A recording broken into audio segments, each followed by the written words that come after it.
ఈరోజు భద్రాద్రి కొత్తగూడెం జిల్లా కొత్తగూడెం ఏఐటీసీ కార్యాలయంలో ఏఐటీసీ కొత్తగూడెం పట్టణ సభ జరుగుతూ ఉంది. ఈ సందర్భంగా కార్మిక వర్గానికి పిలిపిస్తుంది ఏఐటీసీ. ఈ నెల 16వ తేదీన దేశవ్యాప్త గ్రామీణ బంధులో భాగంగా కొత్తగూడెం జిల్లా వ్యాప్తంగా అన్ని కార్మిక సంఘాలు, రైతు సంఘాలని ఇతర ప్రయాసాలు కలుపుకొని పెద్ద ఎత్తున బంధు కార్యక్రమంలో 50 మంది ప్రజలు పాల్గొంటా ఉన్నారు.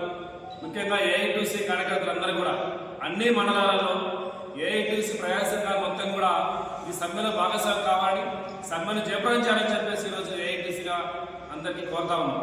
ఎందుకంటే నరేంద్ర మోడీ ప్రభుత్వం అవలంబిస్తున్నటువంటి ప్రజా, కార్మిక, రైతు వ్యతిరేక విధానాలను ఈరోజు ప్రతి గ్రామంలో, ప్రతి పల్లెకి, ప్రతి ఇంటికి తీసుకెళ్లేసి నరేంద్ర మోడీ ప్రభుత్వం వచ్చాక జరుగుతున్న నష్టాలు మొత్తాన్ని కూడా మనం తెలియజేయాల్సిన అవసరం ఉంది. ముఖ్యంగా మనందరూ తెలుసు, నరేంద్ర మోడీ 10 ఏళ్ల కాలంలో ఇలా ప్రభుత్వ రంగ సంస్థలు మొత్తాన్ని కూడా ప్రైవేట్ పరం చేశారు. ప్రభుత్వ రంగ సంస్థలు దివాళా తీస్తా ఉన్నారు. ఇవాళ ప్రభుత్వ రంగ సంస్థలు లేకపోవడం వల్ల వాళ్ళ చదువుకునే పిల్లలకు ఉద్యోగం లేకుండా ఇవాళ అందరూ కూడా నిరుద్యోగులుగా మారిపోయే పరిస్థితి వస్తూ ఉంది. ఎన్నికల ముందు సంవత్సరానికి 2 కోట్ల ఉద్యోగం వస్తుందని చెప్పి నరేంద్ర మోడీ ఎన్నికల ముందు హామీ ఇచ్చాడు.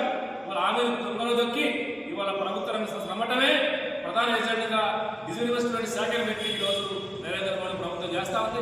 వాళ్ళ రైల్వే రంగాన్ని, విమాన రంగాన్ని, బ్యాంకింగ్ని, ఇన్సూరెన్స్ని, బొగ్గుని, ఇవాళ నీళ్ళని మొత్తం ఆకాశంలో అనుకునే పరిస్థితి నరేంద్ర మోడీ ప్రభుత్వం తీసుకొస్తా ఉంది. కాబట్టి మతోన్మాదం పేరుతోటి మతాన్ని రెచ్చగొట్టి రాజకీయం చేస్తుంది తప్ప ప్రజలకు ఎట్లాంటి మేలు జరిగే పరిస్థితి లేదు. వాళ్ళ రైతులు మొత్తం నష్టపోతున్నారు. వాళ్ళ ప్రజలు మొత్తం ధరలు పెంచుకుంటూ నష్టం జరిగే పరిస్థితి. కాబట్టి ఈ భారత బంద్లో గ్రామీణ స్థాయిలో రైతులు, కూలీలు, సమస్త ప్రజానికము, ఉద్యోగస్తులు, కార్మికులు, బ్యాంకింగ్ ఎంప్లాయీస్, ఎల్ఐసి ఎంప్లాయీస్ మొత్తం కూడా పాల్గొని చెప్పేసి ఈరోజు ఏఐటీసీగా అందరినీ కోరుతా ఉన్నాం.